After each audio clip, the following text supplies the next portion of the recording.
Welcome to the Purple Studio.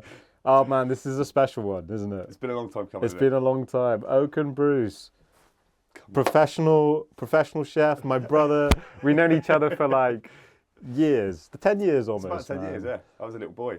And to be fair, man, throughout the whole 10 years from the very beginning, you've been cooking bomb food just like from nothing. Every time I see you, it's like I feel I lucky. taught you how to make your first salad. Yeah. You did teach me how to make my first salad. Yeah, I didn't know how to like balsamic vinegar. I just didn't know how to use, man. It is, a bit of a cheat code, really. So hold on, professional chef, but not born a professional chef. No, definitely not. I was born a gypsy, I feel like really the chefing came at least halfway through Okay. the whole process, Okay. But growing up, I did grow up in France, which was probably a nice, easy, road in. Sure. So, Good produce. understanding High food, standards of yeah. food. I think, our school dinners were probably better meals than I've probably eaten or fed myself the last 20 years, Much more balanced. Yeah, for sure. So hold on, you grew up on the road?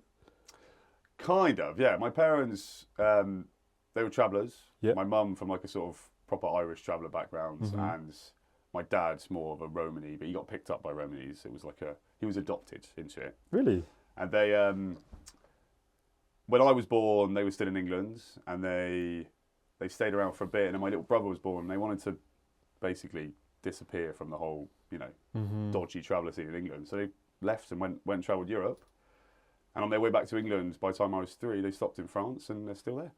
That's where they Yeah. they They're set still their there, feet in the ground. Yeah, my little brother as well. I came back at 14, but Okay. really, I'm more French really than English, just because of all my school that Sure. was done there. Sure. It just doesn't sound like it, does it? Well, you're like, yeah, like when you speak French, do you sound like a French person? Well, like a Breton person, Okay, probably. okay. Like, I don't hear the accent, but it is definitely there. Right, it's there. Yeah. And is French cuisine like a thing that you loved growing up with, or? To be honest, not particularly. No, Mm. my mum was veggie Okay. from always, and I think I pretty much grew up on dal and vegetables and rice, and it was a very basic diet. Healthy but basic. Sure. Until obviously secondary school, and then The meat, fish, cheese, everything. every single day, which I loved. To Yeah, be fair, sure. and it is all actual fresh food that they cook there. Mm-hmm. It's a bit different, so it's almost like the French Jamie Oliver managed to make it work. Over there, You nailed it. yeah. I don't know about over here, but it works over there. And were your grandparents like into food at all? Or do you have any family members that work as chefs or? No, I don't. Well, my uncle actually, an uncle of mine. Okay. And I always thought he was quite cool, so that was probably an easy sort of, But no, none of my family were particularly into it. Although when I opened the bistro, if you were with my name, La Brousse, I found out from my dad that it turns out my great granddad was a greengrocer. Okay. So he used to actually basically, although obviously he wasn't a chef, but he did provide chefs with a lot of good veg. Sure. Were they all like sort of like bribing him for the good stuff? I feel like back then, because this must have been about 100 years ago or something. Sure. And I think in those times, I'd like to think that most of the fruit and veg was probably just good quality anyway. You Sure. probably wouldn't need to bribe it in there. I think it's before we came up with all of the perfectly round apples and Sure. red tomatoes. And this was your uncle in France, or? No, that was my great granddad. Oh, great granddad in France. Yeah. Okay, wow. That's where the name's from, Brousse. Brousse. Okay. Yeah. Okay. Yeah, it's a bit of an unusual name for English. Does it have a meaning? Does it translate? It doesn't have a meaning. It's quite a big name in France. There's quite a lot of Brousse out there, but in there is a bit of a sort of like a saying. La Brousse is to say like the jungle or the wild. Okay, cool. And it's a bit like it's an African thing, like the African sort of term for or like the wild or the jungle would be La Brousse. That's what we call it. So Okay, wow. there is a bit of that, but And I swear you told me Oakan has a meaning as well. Oakan means something. not particularly. No, oak. It's actually more the oak, like OAK. Okay. But it came from my mum meeting a gypsy woman called Oki Leah, No way. Go on. thinking I was gonna be born a girl, and then unfortunately I had a little dinkle, so it all just so they changed it. just say Oakan became the thing. I love it now. It's a good name. Cool, man. I would really love. I know you've done so much, like in the gastronomy world, in the chefing world, in even privately. I know that you've done a lot of reasonable things. amount. You know? But have you got any highlights for me? Something, because you mentioned something earlier, bro, that Well, out of yeah. 10 years that I did not know, and I want you to tell me right now. What I don't this really, is. I don't bang it on. It's barely even on the CV because it sounds a little bit like just a bit wanky, a bit sort of, you know, over the top. Sure. But in my early days in London, before I met Anna and decided chefing wasn't the only thing in my life, Sure. and that's all I did. I was quite Anna's your serious. My ex now. your ex, okay, yeah, cool. I must have just been like, you know, the most sort of excitable and sort of keen young chef. So man, I just got offered a lot of cool things. You know? You were like the most driven dude I've ever met when I first met you. Like, Well, yeah, but it was almost a bit like short-sighted because all I did was cook. all you were doing was I like, didn't really, you know, like. bro, I would only see you cooking or sleeping. Yeah. Not that I would watch you in your sleep or anything. Oh, whatever. But I think like as much as it was a great thing, but it also it sort of, I mean, even now I'm not even 28 and I've had some pretty stupid health problems really, and it's from an attitude that's not done me any good, you know. Sure. So I think it's a good time now to be a little bit better. Yeah. But it worked because when I was in London I did some cool things. I've cooked for a couple of prime ministers. I've cooked for some royal family. Can you tell us the prime minister? Yeah, so it was what's he called? Bloody hell, what was his name? The guy that resigned. Shows how much I care about politics. The guy that resigned just around Brexit. David Cameron? Yes. David You Cameron. could put David Cameron. He came, he booked out the entire hotel, Berwick Lodge, Okay. and he rocked up. We only saw VIP on the sheet. Okay. So we basically just, the chef sent most of the chefs home, and it was just me and the sous chef left. Because we got three people for dinner, easy. And then like 10 black cars rock up, all these geezers with thing like fucking cover the entire grounds. Sure. And then they came and told us, and he actually popped his, we were looking out the window, he popped his head out, waved at us. So we realised, obviously, we're cooking for David Cameron. Mr. Cameron and his wife and buddy or whatever. Okay. And we were, they came and gave us like a pretty serious talking to, Right. like his people. And basically, we weren't allowed to even talk about the fact that he was there, no social media about anything until 48 hours after he'd left the property. Right. So obviously we're all just there thinking, oh, what, can I not even message Paul, the chef, to let him know that he's gone home the day. And it was, to be honest, it was, to me, I didn't really even know much about him. So it was just some random dude. We just did what we did. Did he request a certain meal? Not at all, no. Not He at all. just said cook. We had set menu at that point, so do you remember what you cooked for him? Not at all, no. What I do remember is because it was just the two of us in the kitchen, normally I'd be on pastry, so just do desserts, two courses. Pastry king. Instead, I had to do the canapé, the pre-starter, the starter. Everything. Watch the sous chef do the main course while I was then rushing around trying to get the desserts ready. But it was only a table of three. You know? Okay. It was a bit easy. You know? This is yeah. But that was years ago. I must have been about 18 at that point. So it's probably around the time I met you. Damn, you were 18. Yeah. It wasn't really, it's not like it was me directly cooking for him, although I did. He came to the hotel that I worked in, you know. Okay, sure. But I mean, he ate your food, man. He did, yeah. I mean, you know. But none of my mates were that like. Well, I'm keen not. about the idea of me, you know. But I had some pretty unsavoury questions about what I may or may not have done to his food, which I didn't. But at 18, man, I would say I don't know many 18-year-olds who are cooking at that kind of level for those kind of people. It was just right time, right place, really. You know? Yeah. But hold on, man, you got to tell me the other story because I've heard that you've. So you obviously wanted to bring this up. I gotta hear it, man. I'm putting it out there because. So I feel like even I wouldn't have even told you, even as a mate, because it just feels a bit wanky. But sure. But you know, Meghan Markle, Mrs. Suits, when she got engaged with our lovely royalness, they basically. But it took a while, I think. I was in London at the time. It took a while for the royal family to accept that it was happening, and by the time it got all accepted, they decided to do obviously like a big engagement banquet. Sure. And I ended up getting hired to go in and help on the pastry section, but it's like a part of a team of 8. It's not like it was you know, me personally cooking for them. It was a big team. You know? Yeah, sure. And obviously, I think I was 19 at this point and really, really excited about it. Like the idea of cooking for royal family felt like an amazing thing. Yeah. So obviously I did it, and the whole like they had to put you through, so I had to get a DBS check and all sorts of checks and into whether or not I was a threat or a terrorist, and then when you get there, they take a photo of you, they print out your little pass that you have to wear at all times, or otherwise you'll get attacked by a guard or something.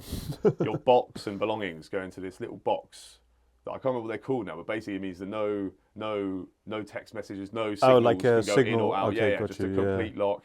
Yeah. And then you're basically like as an employee, the rules are pretty serious. As a temp person that's going in, that's not employed there, it was quite serious. So I couldn't even walk around. This is Buckingham Palace, right? Yeah.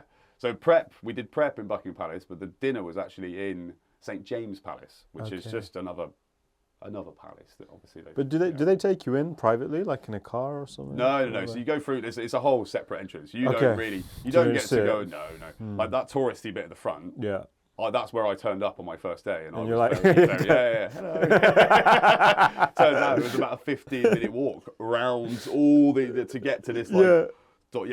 It's not as fancy the entrance that I went in, that's for sure. And the first thing they do is snap a photo of you and make you feel a bit awkward. It's like, Really? But it was great. It was an amazing experience. It was quite intense because normally as a chef, every couple of hours I'd probably go for a cigarette and have a little minute. But that was not it. That's not the one there at all. This was a serious place. How long was the sort of job? I was there for nearly 2 weeks, basically. So a bunch of prep. They put you up in a hotel or something? No, I was living in London. Oh, okay, I lived in London. Right. And the head pastry chef there, I think he was called Benoit or something very French. And obviously, we got on. Yeah, because you could speak. Yeah, sure. And he offered me a job. He actually offered me a job. What at Buckingham Palace to go and work there with him and his team in the pastry section. Man, he must have loved you. Yeah, but get this. Go on. So, obviously, yes, I'll take it. And he was like, okay, so we'll have to, we'll put you through some more extensive background checks and this and that. And I received a letter about 10 days later. This is part of why I don't talk about it, to be honest.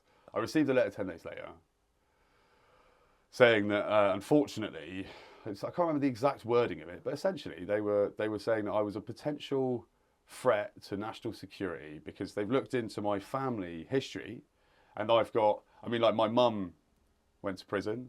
I've got lots of family that have been to prison. Essentially, I was a bit too gypsy to go and work. Well, yeah, and you think there's probably 1,000 chefs at any moment's notice just in England that will drop everything and go and work there. Yeah. So they were no way going to offer it to somebody that may potentially. But obviously, I've done nothing wrong. I'm clean. I've done nothing. Yeah. But oh man, they did some extensive checks on you and made it. I just never thought that would even be possible that they'd find that out. And to me, in my lifetime, like my mum went to prison in France. For fuck's sake, like it's not like, and that was before I was even born. That's crazy. So the fact that came back, and there was all sorts. I was just like, I couldn't believe it. I felt like, in fact, my cousin who I was living with at the time lost her shit.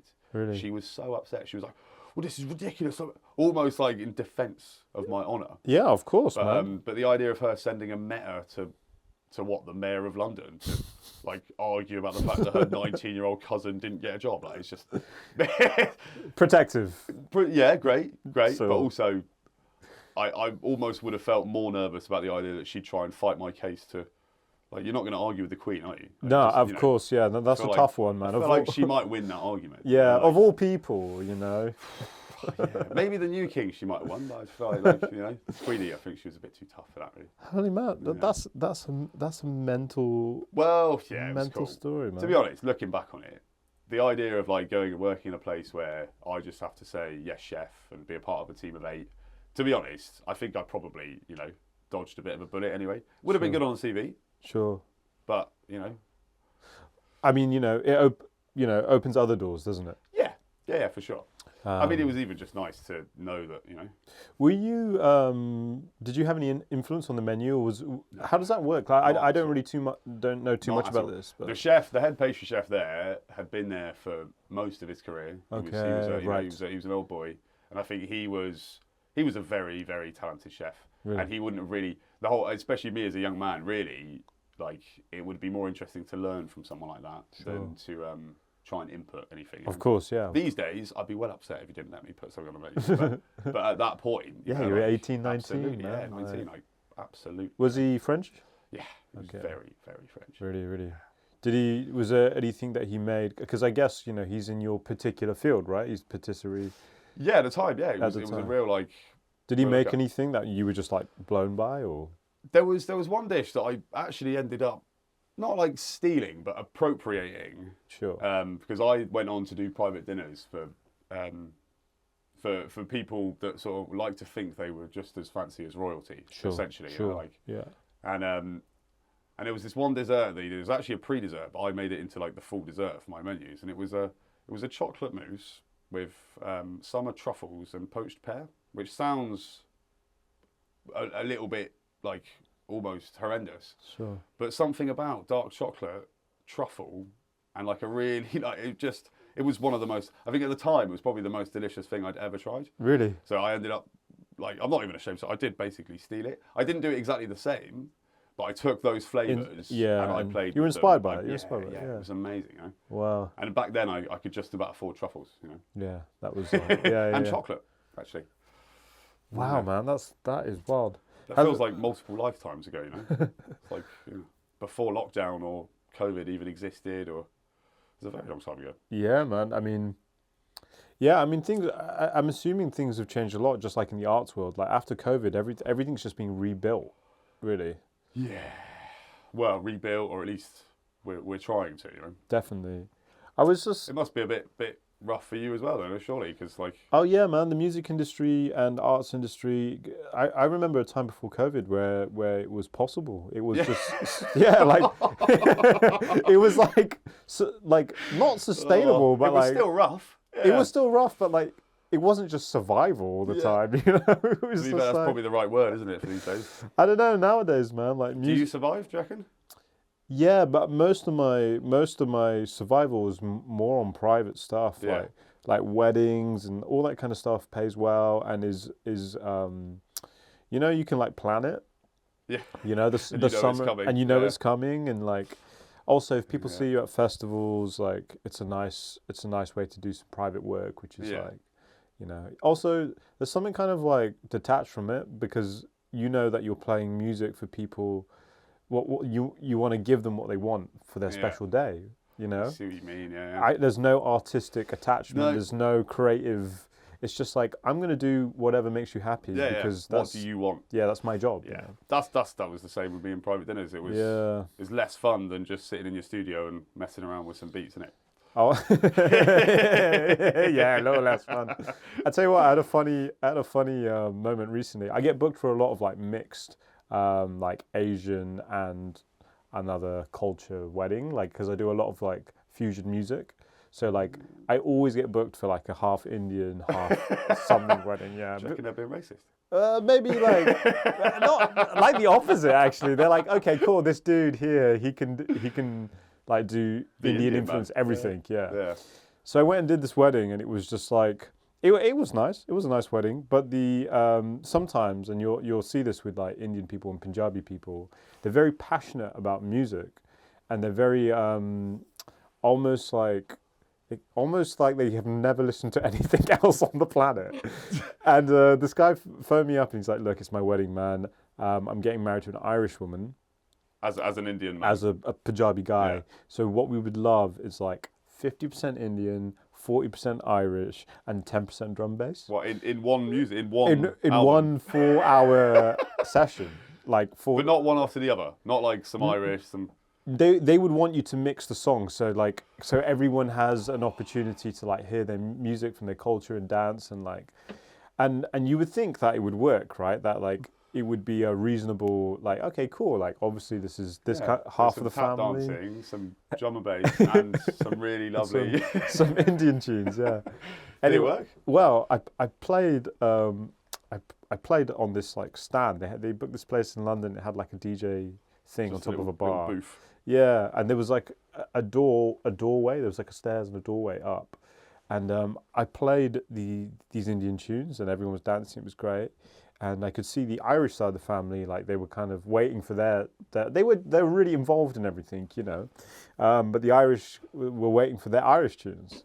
I started playing the Irish tunes, and then I had like the father of the Indian guy like rush up the stairs, like banging on the door, being like, "Play the Indian music." Oh no!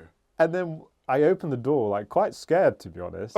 Yeah, I was like, this dude is like, it's like, can't you see? It's like, I haven't even made it first to pass track. Yeah, and he's just like, he's like kind of screaming at me. He's like, yo, like you got to play the Punjabi music, man. You got to play the Punjabi. Listen, Did he pay for the wedding?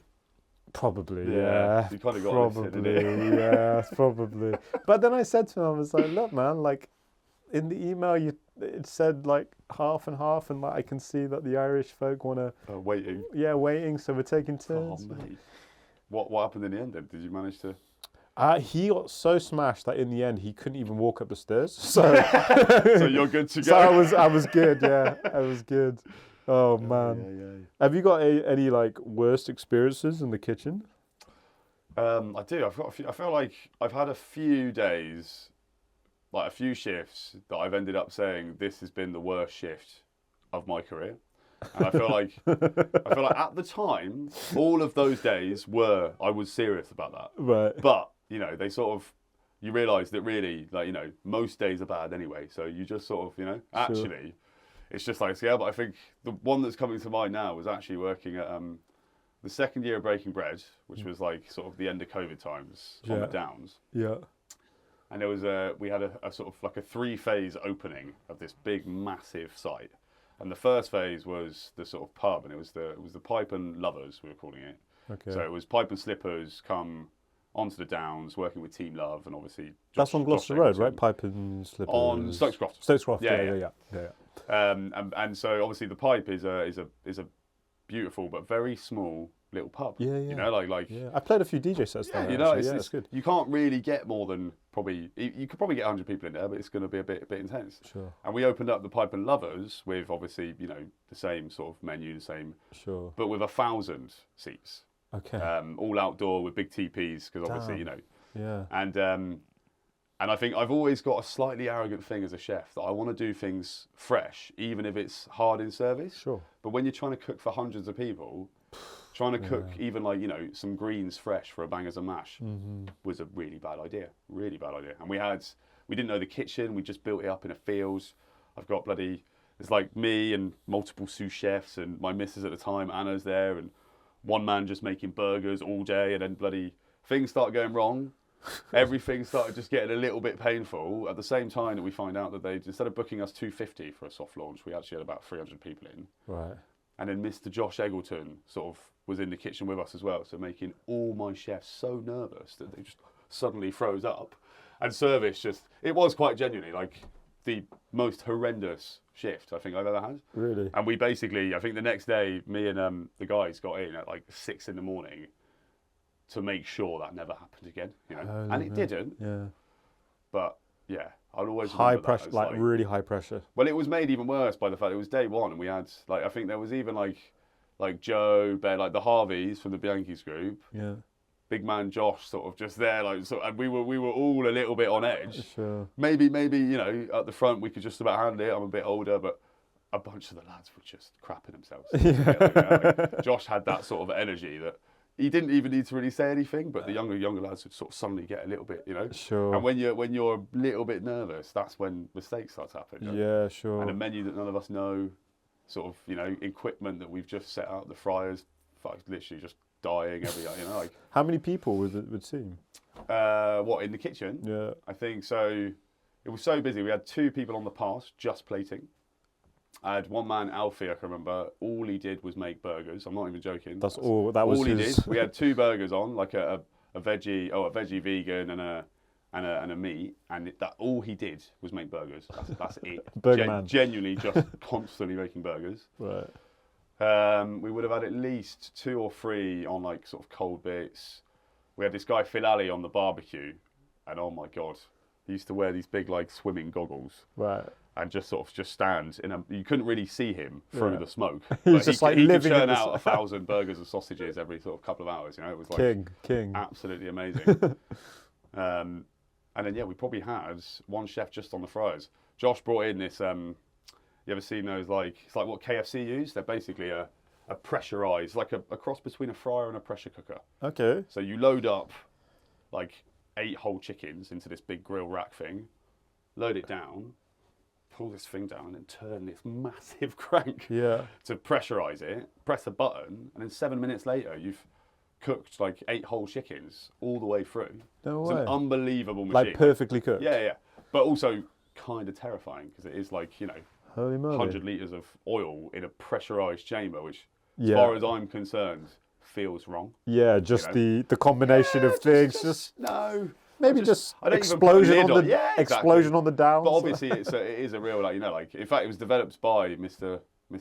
Colonel Sanders himself. I think it was it's an actual bit of kit. So KFC. That's how they cook their chicken. No way. And supposedly the leftover sludge at the bottom of the fryer, which is basically bits of chicken and batter, that's what makes their gravy as well.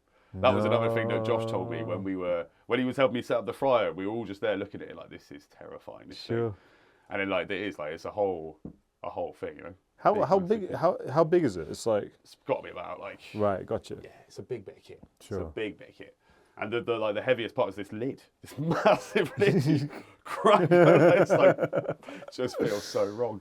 Like 200 degree or 180 degree fat, 8 chickens, and then just literally no air can get in or out of that chamber. Damn, man. Damn, that's how KFC do it. But none of us blew up the whole time we were there. So I'm still here all these years later. So I'm glad you're here, man. I was thinking, like, I should make you some mangas and bash sometime. Well, yeah, but make sure you cook the greens before service, yeah? Mangas and bash, though. Mangas and bash? Yeah. Is that your new track? That's where I take, like, mash and I make it into the shape of a sausage. And then... Don't blend up my sausages. And then I blend up the sausages and mash them. You know what? That's what... You know Tristan, our mate? He's... Like, part of what he does is, like, for people that can't eat, like, solids. And I'm not even joking. That is a thing. People do actually, like... Blend, yeah. Blend some sausages. Well, I don't know about that, exactly that, but definitely blend, like, you know, a whole meal into a... What's your, like, do you have an opinion on, like, meat produce, like general meat produce in supermarkets and stuff? Because I imagine in France, like, would you, is it a normal thing to, like, go to the butchers when you were growing up, or were you buying? Sure, yeah. Well, not necessarily. My dad we used to go to the butchers. Right. Even in a French supermarket, there will be a butcher. So cool. You don't really. So obviously, like a little Tesco Extra type of equivalent will not have an actual in-house butcher. Gotcha. But the Super U brands, they will do their own butchery. That, you know, so the culture is very different. Here we've got something called box meat, which is essentially like the lowest quality you can possibly get. Sure. And it's called box meat because it literally comes in a pallet box. Sure. From abattoirs, we don't even want to know where. Mm-hmm. And it's meat that's not only been mistreated while it's been alive, but also then completely disrespected in the process of it being killed and prepped, and with people that are giving it no care and high pressure. It's very wrong. You know, the whole thing's very wrong. Yeah. I think the ironic thing is as well is that the meat that you can get in a supermarket is not only like lesser quality, it's less fresh.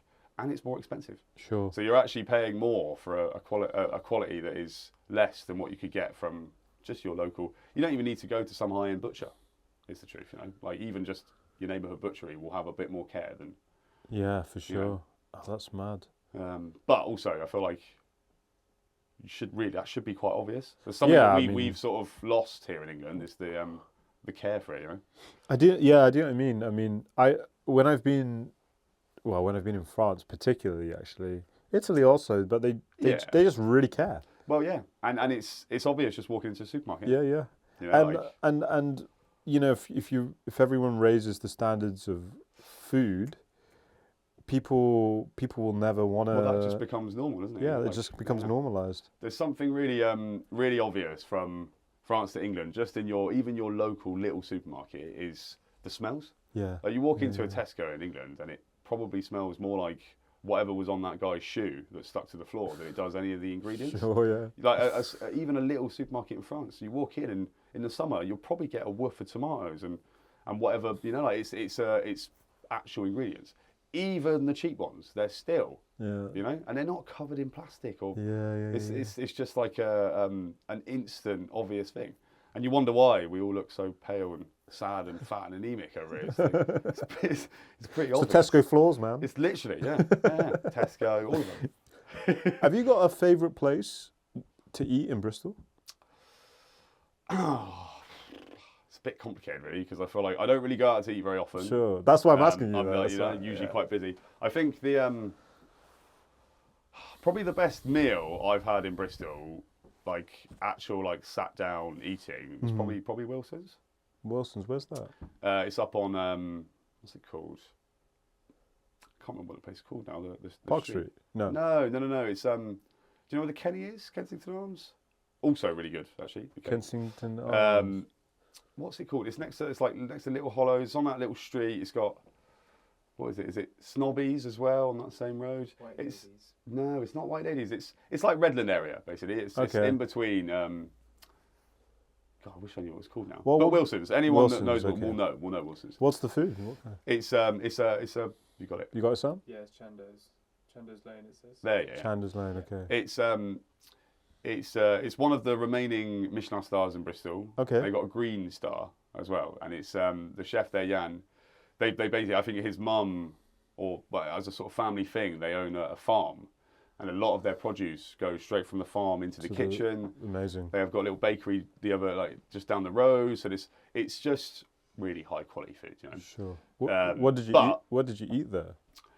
I can't even remember the full menu. It was so long ago. I tell you what, the bit that really, really got me, and they still do it to this day, years later, is it's a herb sorbet. So foraged herbs from their little garden. Herb sorbet. Yeah, herb sorbet with an Italian meringue that's been basically almost like torched, but using the coals because they cook a lot on coals. Right. And it's so simple and so delicious. Like honestly, like that was probably the thing that made me like. I then started making herb sorbets after that. Really? Yeah. It gave birth to my basil sorbet and tomato consomme. Oh which man, was a dessert as well. That's amazing. Well, I've never heard of a herb sorbet. I'll make you one. I'm down, man. I'll hold you to that. But it's quite hard, I think, to go and find food that you sort of respect these days because even the places that are trying really hard, they're going to have to charge you so much for that good quality produce that it's going to be quite complicated for you to feel comfortable doing that often without, you know, that's the reality, you know. You can't really, it's almost like you can't really eat actually good food these days unless you've got spare income, which nobody has, you know? Yeah, of course. Michelin's like this is like uneducated me. I don't know too much about this world. Yeah. But we good, Sam? Yeah, cool. So I thought you were going to be in a Michelin star, like to go and eat in a Michelin star place, like can that be an affordable experience? Like it can be. It can be. Yeah. I think their lunch menu at Wilson's, in fact, is probably you could probably go if you weren't going to have the drinks pairings. Yeah. You could probably get in and out for £45 a head. Oh, okay. I would say. Yeah. Okay, wow. But you know, it's like the sort of fine dining world has changed quite a lot because you could go to a place like I don't know Pasture, and spend quite easily £200-300 a head, or you could also then go to a big 2-star in London and spend the same amount. Yeah. So it is like I feel like the food industry it's a bit different these days. You know, it's changed quite a lot, and like the intense cost or the rise in the cost of just the raw ingredient has sort of made things all a bit like even a bloody McDonald's is like 12 quid these days. You know, like that's where it sort of comes to, and they are quite obviously using the cheapest you can possibly get, and that's still what they've ended up charging. You know, I think in fact when I was getting my menus, I felt uncomfortable charging even like £40 for a really delicious steak dish. Sure. But when you look at what I've spent on that, just that piece of meat itself before I've done anything to it, cost me about £10. Yeah. Then I've got to bloody roast bones and make a sauce over the course of an entire week. Bloody, do you see what I mean? Like that's it adds up. Just the cost of the meat itself is actually a quarter of the price of the dish. So then if I spend another £8 on garnish or even a £5 on garnish, in theory I'm not making any money. Yeah, which is you were saying is to make it work. I remember we had a conversation. It's got to be 4 or 5 times the there's Base just costs. a great point is if you can go, this cost me £1 and I'll sell it for 4. So 75% is what 10 years ago you would have just gone for. That's what you aim for. Now, if you even tried to go actually 75% GP on a dish, then you'd be charging. That's what I mean. Like my steak dish would probably have to be on for 55, 60 quid, Sure. which I'm not comfortable charging anyone. Sure. And also, no one's going to come and give me 60 quid for. But don't get me wrong, people will, but also like not enough for me to actually be able to pay my staff. I hear you, like man. you might get Yeah. a few people that are happily doing it, but it's that's why now you either end up having dishes that are on for 4 times what you'd want to pay for it, or you see it, you think, oh, it's not too bad, it's only 35 quid, nice little fish dish, bit of hake, and it comes out and you've actually just got like 2 bites of fish, Yeah. or maybe 3, because actually even that is now, so that's like chefs and customers have got a bit of a shitty situation on their hands because nobody really wants to do either or, you don't want to charge so much, you don't want to lose money, so what do you do? Man, it's hard out there. It's a pretty, that's why you've got some very interesting, like the Green Star, I think, is going to be a more thing because like local foraged or even locally grown or seasonal produce is going to be about 1,000 times cheaper than trying to use something like, I don't know, a mango or a this or that's it's coming from so far away and it's not even going to deliver. So interesting. So we should watch out for green stars.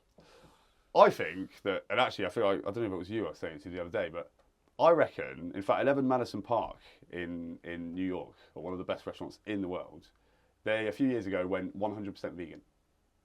They've stayed 3 Michelin star the whole way through. And now, this year, the chef has just decided, so I love this, that instead of having, like most places will have meat, fish, all of it heavily, and then you'll have a vegan option or a veggie option. He's going to do it completely the other way around. So he's going to have the brunt of the menu is going to be mostly vegan, veg, which is just what they do now. And then he's going to introduce some proteins, but almost completely the other way around. Mental. And I think that is actually where we should probably start going now. Because like we all know there are 1,000,001 reasons why, Sure. killing as many cows as we do every year is not really a very good thing to be doing. Sure, of course. And actually that would be a really easy way for us to make a serious impact, literally overnight almost. He did it. He was best restaurant in the world and he decided to go vegan. Can you imagine? Yeah. Like most chefs in my day would have almost been like, you fucking joking. No fucking way. Do you know what I mean? Like, Yeah. Like I've worked with chefs that even if you're vegan, they don't give a fuck. You're still going to get your whatever it is cooked with butter because that chef knows that you're not going to know at the table and whatever. Yeah. Yeah. So for a restaurant like that to decide to do it is quite an amazing thing, and to retain their 3 stars. Amazing. So those guys have managed to completely almost reshape what a fine dining restaurant can be. Sure. Man, that's wild. It's pretty cool. Huh? That is wild. And I like that as a thing. I feel like and don't get me wrong, I love meat and dairy. And dairy, to be honest, is the one that I would struggle with giving up. Yeah, sure. But meat and fish, I'd rather just use it really good quality stuff from somebody that I know. In fact, shout out to Aurochs Beef. Aurochs. Mr. James at Aurochs Beef. Okay. If you're ever after the best quality beef you can get in England, that's where you go. Okay. His where is that? It's all the way down south, I think, around Southampton, I believe, the actual farm. Okay. But he's the only place in England you can get white Park cattle, which is an ancient breed. And his the criteria, so there are obviously different grades of beef, right? Okay. This is something that I've only recently learned. And there's all sorts of, like the toughness of the fat, the colour of the fat, the age of the animal, all these things will have an effect on the marbling of the meat, all of it. And this guy, James, who's taken over his dad's farm, Aurochs, his criteria represents less than 1% of the UK's beef. So when you order a piece of beef from this butchery, you are getting the top 1% quality, and it's animals that have lived longer lives, that have lived happier lives, and it is just like there's something else.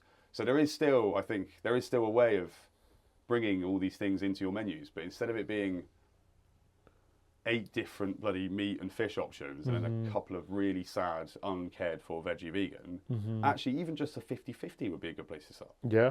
Yeah. Yeah. Like I eat meat. I still love veggie food. Just because I'm a meat eater doesn't mean I can't enjoy vegetables. That's completely ridiculous. Of course, so yeah.